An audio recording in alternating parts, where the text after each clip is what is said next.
আমার প্রিয় ছাত্রছাত্রীরা, আশা করি তোমরা সবাই ভালো আছো। প্রতিদিনের পড়াশোনা নিয়ে আবার হাজির হয়েছি। আজ আমরা ষষ্ঠ শ্রেণীর গণিত বিষয়ে আর পরিবেশ ও বিজ্ঞান বিষয়ে বেশ কিছু পড়ে নেব। দেখো, এর আগে যা যা পড়ানো হয়েছে সমস্ত কিছু লিঙ্ক ডেসক্রিপশানে কিংবা প্লেলিস্টে আছে। তোমরা চাইলে দেখতে পারো, তোমাদের অনেক কাজে আসবে। আর আজকে ভিডিওটা ভালো লাগলে লাইক কমেন্ট শেয়ার করো।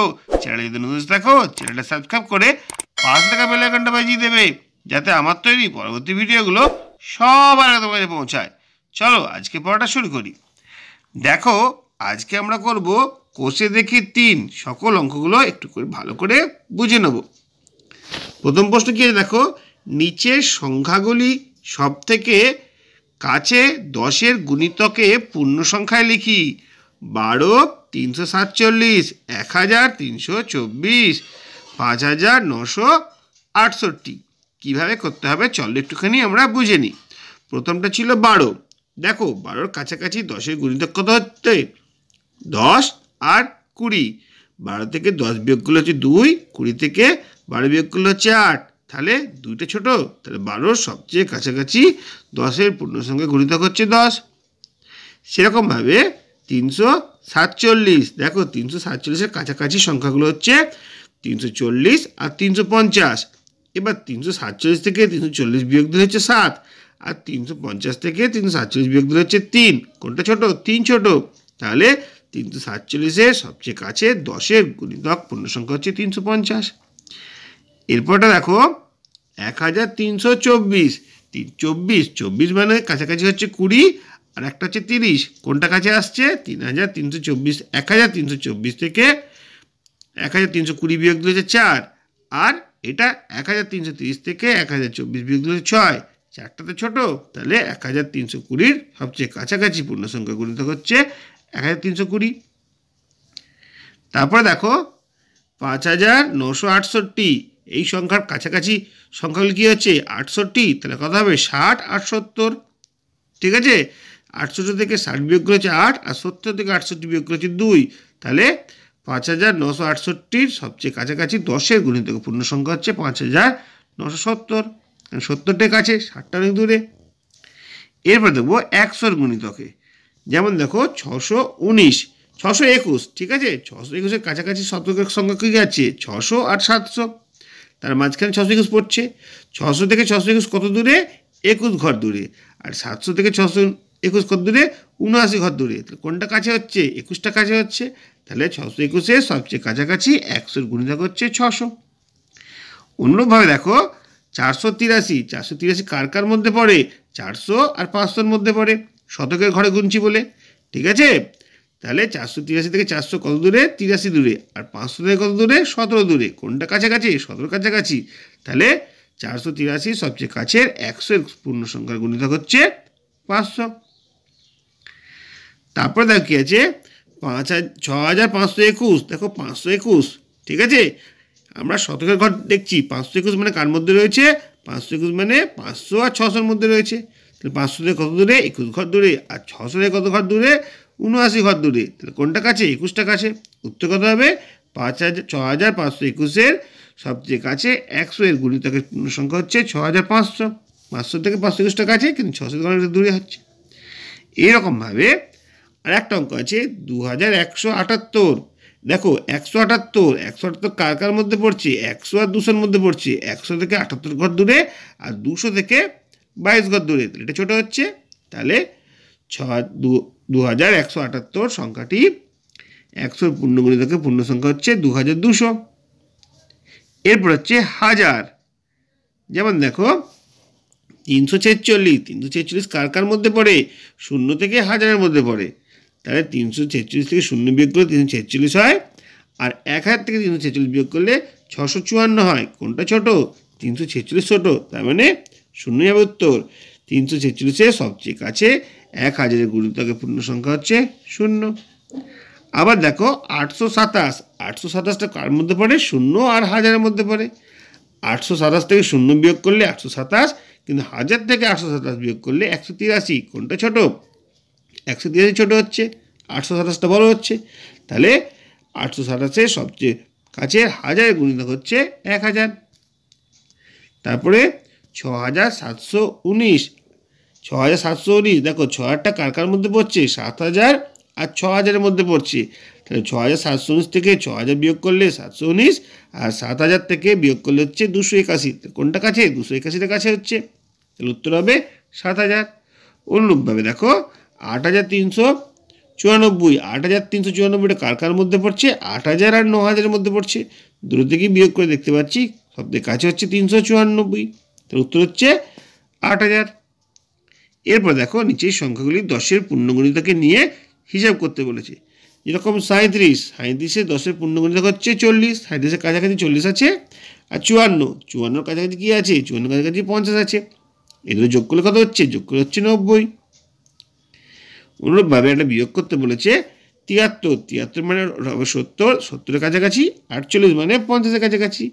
এবার 70 থেকে 50 বিয়োগ করলে হবে 20। তারপরে দেখো 24 আর 59, 24 মানে কত ধরবো, ওটা 20 ধরবো, 20-এর কাছাকাছি, 30 তো নয়, আর 59 মানে 60-এর কাছাকাছি। এবার 60 আর 20 যোগ করে হচ্ছে 80।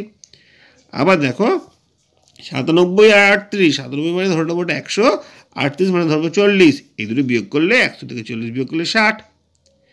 তারপরে 76 আর 29, 76 মানে এটা ধরবো 80, আর 29 মানে ধরবো 30, 80 থেকে 30 বিয়োগ করবো, উত্তরে 50।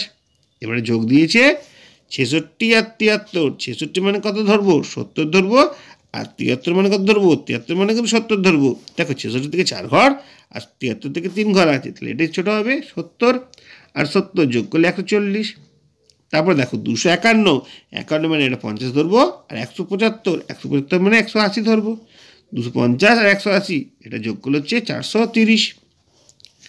পরের প্রশ্নটা দেখো 462, আচ্ছা 62 মানে ধরবো 60, আর 271 মানে ধরবো 70, ঠিক আছে। তাহলে 460 থেকে 270 বিয়োগ দিলে হচ্ছে 190। এরপরে এটা 10-এর গুণিতক হয়ে গেল। এবার 100-এর গুণিতকে ওই একই রকম হিসেব করতে বলেছে। দেখো 426 আর 589, 426 মানে ধরবো 400, আর 589 মানে কত ধরবো, 100 ধরবো, 600 ধরবো। 589 কাছাকাছি পূর্ণ সংখ্যা হচ্ছে 100 গুণিতকে 600, তাহলে 600 আর 400 যোগ করলে হচ্ছে 1000।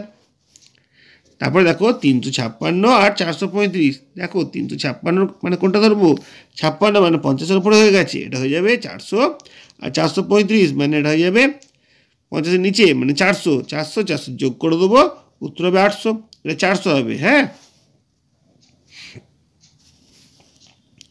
678 আর 125, 678 মানে ধরবো 700, আর 125 মানে 100, 100-এর কাছাকাছি, 700 থেকে 100 বিয়োগ দেবো, উত্তর হবে 600। তারপরে 1248, 248 মানে 50-এর নিচেই আছে, তাহলে 1200 ধরবো, 1200, আর 4329, 329 মানে ওটা ধরবো 300, ঠিক আছে। এবার দেখো এই 1200 আর 4300 যোগ করতে বলেছে, 5500 হবে অ্যান্সার। তারপর দেখো 170, 100 গুণিতকে এটা হয়ে যাবে 200, আর 895 মানে প্রায় 900-এর কাছাকাছি, তাহলে 900 হবে, ঠিক আছে। 200 আর 900 যোগ করে হয়ে যাবে 1100।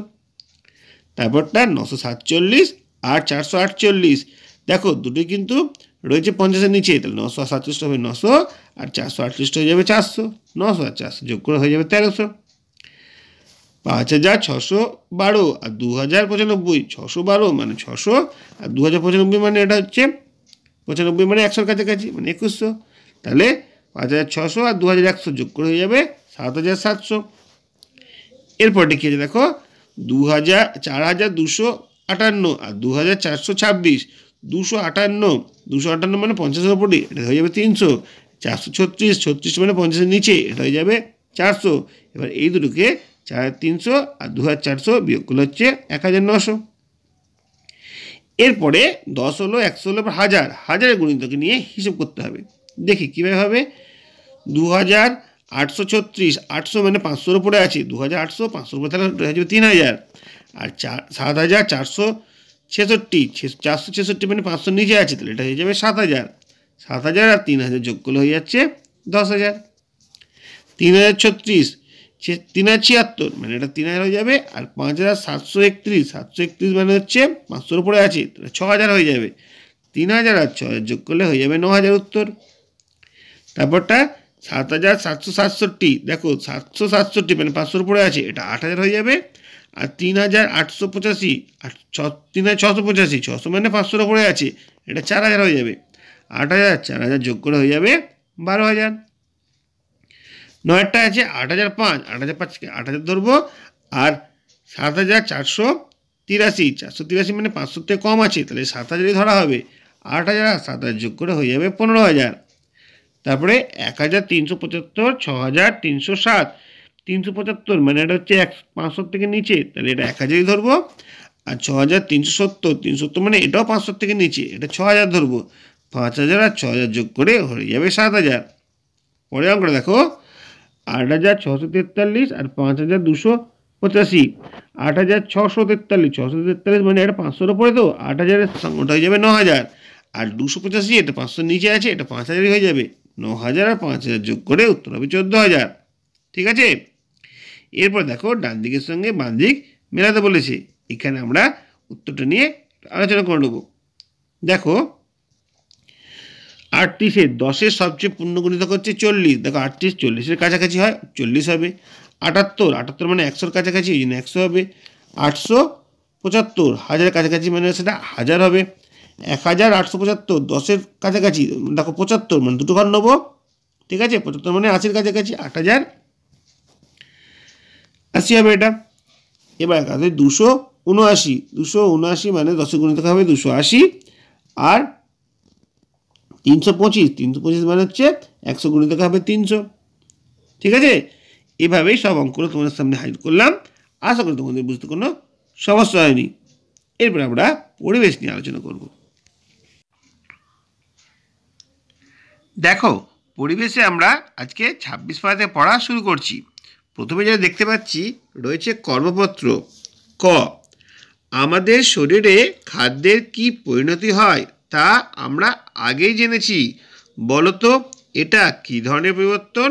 আমরা জানি খাদ্য খেলে সেই খাদ্যটা আমাদের শরীরে কাজে লাগে, শক্তি পাওয়া যায়, তাহলে এটা হচ্ছে অভিপ্রেত পরিবর্তন।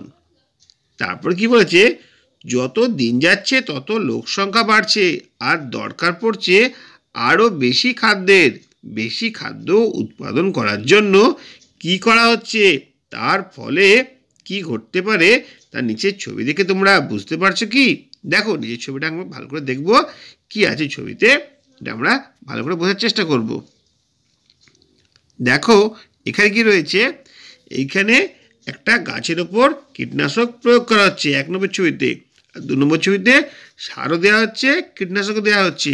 এর ফলে কি হচ্ছে, দেখো কীটনাশক দেওয়ার ফলে পোকামাকড় থেকে উদ্ভিদদের রক্ষা করার জন্য কীটনাশক দেওয়া হয়, তো কিন্তু সার আর কীটনাশক জন্য দেওয়া হয় মাটির উর্বরতা বৃদ্ধি করতে, উদ্ভিদকে বাড়তে আমরা সার প্রয়োগ করি। কিন্তু তার ফলে কি হচ্ছে, দীর্ঘদিন ব্যবহারের ফলে কি কি ফলাফল হতে পারে, যে সকল প্রাণী উদ্ভিদের পরাগ সংযোগ ঘটতে সাহায্য করছে তাদের মৃত্যু ঘটছে। দেখো এখানে শুঁয়োপোকা প্রজাপতি পরাগ সংযোগে সাহায্য করছিল, তারা কিন্তু এখানে মারা পড়েছে। আর এখানে অনেকগুলো মাছ দেখতে পাচ্ছি, এখানে একটা মাছ দেখতে পাচ্ছি, তার মানে কি জলজ প্রাণীদের সংখ্যা কমে আসছে। সার আর কীটনাশক মাটিতে মিশে জলে মিশে জল দূষণ হচ্ছে, জলজ প্রাণীদের সংখ্যা কমে আসছে। এভাবেই ছকটা আমরা পূরণ করব। পরে কি আছে দেখি, দেখো যতটা রাসায়নিক ব্যবহার করা হলো তার সবকটা কি কাজে লেগে গেল? যদি না যায় তাহলে বাকি অংশটা কোথায় গেল বলে তোমার মনে হয়? দেখো যতটা রাসায়নিক ব্যবহার করা হয়েছিল সবটা কাজে লাগে না, কিন্তু যেটা কাজে লাগে না সেটা জলে ও মাটিতে মিশে যায়। এই সকল রাসায়নিকের বিভিন্ন ধরনের প্রভাব পরিবেশের উপর পড়ে। এসেও দেখা যাক তোমার বাড়ির বা আশেপাশের বয়স্কদের কাছ থেকে জানার চেষ্টা করো, তারা যখন ছোট ছিলেন তখন তাদের চাষের জমি থেকে বর্ষাকালে কি কি মাছ পাওয়া যেত, আর এখন ওই সব মাছ সেখানে পাওয়া যায় কি যায় না। দেখো আগে কীরকম মাছ পাওয়া যেত, মাগুর, কই, ল্যাটা, চ্যাং, ট্যাংরা, খলসে, এই মাছগুলোকে পাওয়া যেত। এখন কিন্তু সেই মাছগুলো পাওয়া যায় না, ট্যাংরা, খলসে, চ্যাং। ঠিক আছে, এইভাবেই আমরা জানতে পারছি আগে কোন মাছ পাওয়া যেত, এখন কোন মাছগুলো পাওয়া যায় না। এরপর আমরা দেখে নেব 27 পাতায় কি রয়েছে। দেখো রাসায়নিক কীটনাশক ও সার মাছের দেহে প্রবেশ করলে নানা ধরনের বিষক্রিয়া দেখা যায়। এই ধরনের মাছকে যারা খাদ্য হিসেবে গ্রহণ করে তাদের দেহ একই ধরনের বা ভিন্ন ধরনের বিষক্রিয়া দেখা যেতে পারে। এই ধরনের কোনো বিষক্রিয়া কথা তোমার বা স্থানীয় মানুষদের কাছে জানা থাকলে তা লেখো। দেখো, আমাদের এলাকায় একটি পুকুরে কীটনাশক দেওয়া হয়েছিল, সেই পুকুরের মাছ খেয়ে বহু মানুষ অসুস্থ হয়ে পড়েছিলেন। ঠিক আছে, তারপরে চয়েরটা লিখছি আরও দুটো উৎসবের কথা লিখতে পারো কি যেখানে ক্ষতিকারক রাসায়নিক পদার্থ জলে মিশে যেতে পারে। অবশ্যই দেখো, হোলি বা দোল উৎসবে আর দুর্গাপুজোর পর বা যে কোনো পুজোর পর প্রতিমা নিরঞ্জন হলে সেই মাটি, সেই নানা রকম রাসায়নিক পদার্থ জলের সঙ্গে মিশে যায়, জলের দূষণ ঘটায়। তারপরে 6টা কি রয়েছে, ওই ধরনের মাছ খাওয়ার পরও মাছের দেহে বিষ প্রবেশ করলে এবং দেহের সঙ্গে অঙ্গ, যকৃৎ, বৃক্ক, মস্তিষ্ক, হৃৎপিণ্ড, ফুসফুসে জমা হয়। এই সকল রাসায়নিক পদার্থ অনেক দিন ধরে থাকতে পারে, তাহলে দেহের মধ্যে তাদের রাসায়নিক পরিবর্তন ঘটাতে পারে। খাদ্য বা পানীয়ের সঙ্গে বা অথবা অন্যভাবে রাসায়নিক পদার্থগুলো আমাদের দেশের অন্য প্রাণীদের মধ্যে ঢুকে যায়। এবারে ছক দিয়েছে, এই ছকে আমাদের দেহের বিভিন্ন অংশগুলো চিহ্নিত করতে বলেছে। দেখি তো আমরা পারি কি না। এই যে রয়েছে, এটার নাম হচ্ছে মস্তিষ্ক। ঠিক আছে, এটার নাম হচ্ছে যকৃৎ। দেখো, এটার নাম হচ্ছে বৃক্ক, এটা হচ্ছে ফুসফুস, আর এইটা হচ্ছে হৃৎপিণ্ড। কোনটা কোথায় থাকে পরিষ্কারভাবে এখানে বলে দেওয়া হয়েছে। দেখে নাও তোমরা। আস্তে আস্তে আমরা আরও ভেতরে গভীরে প্রবেশ করব। এরপরে দেখো কি রয়েছে, সাতাশ পাতা একদম শেষের দিকে চলে এসেছি। নিচের সারণীটা কয়েকটা রাসায়নিক পদার্থের নাম দেওয়া হলো, এর কোনগুলি রাসায়নিক সার আর কোনগুলি কীটনাশক তা চিনে নাও। যেমন দেখো, ইউরিয়া এক ধরনের রাসায়নিক সার, ডাই অ্যামোনিয়াম ফসফেট এটা হচ্ছে রাসায়নিক সার, কার্বারিল হচ্ছে রাসায়নিক কীটনাশক, আর ম্যালাথিয়ান হচ্ছে রাসায়নিক কীটনাশক। দেখো, আজকের পড়াটা এত দূরই। আশা করি তোমাদের অনেক কাজে লাগবে। যদি ভালো লাগে লাইক, কমেন্ট, শেয়ার করবে। চ্যানেলে যদি নতুন থাকো চ্যানেলটা সাবস্ক্রাইব করে পাশে থাকা বেল আইকনটা বাজিয়ে দেবে, যাতে আমার তৈরি পরবর্তী ভিডিওগুলো সবার আগে তোমাকে পৌঁছায়। তোমরা প্রত্যেকে ভালো থাকবে।